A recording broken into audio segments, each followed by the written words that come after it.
Manera ta conosci ayer tabata e caso caminda cu ahiva e refinería isla di Landicorte, con diferentes manifestantes nan representando trabajadores de isla, aproximadamente más que 2000, ahasi esa aquí pa motivo cu defensa cu kiko lo pasa sin caso cu isla no me será soportan. Para nos conocer diferentes grupos de medio ambiente, entre otros, hace una solicitud de por lo menos un pago de 75 millones florín, con lo mes de gordo pagar, especialmente para todo lo cual está la polución que está haciendo daño en la isla de Corsou. Hopi gente es una que visa aquí con lo pasa a la vez si será la refinería isla. Creciendo así, más de 20.000 personas en Corsou lo por perder el trabajo.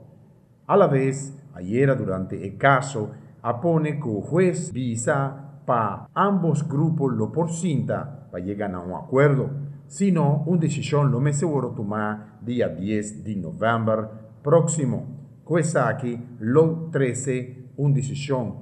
Hopi gente a comentar si, durante años, hopi extraño, Congo pone cierto punto na manera ambientalista na aquí a presentar. Cupa sombra refinería isla en 2013 ahasi ganashi nan grandi nan lo mister portin 75 millones paduna. Pero también taworo puntra. Quinte sun kuta gana placa y toch teniendo un derecho ta giswelli paduna. Of lo visa manera de varios parlamentarios de expresar de cómo te busca una solución para el problema de polución refinería isla aquí da 13 isla de Corsou, especialmente para habitantes de Boquisami, también lo cual está Marchena, Wishi y vecindario.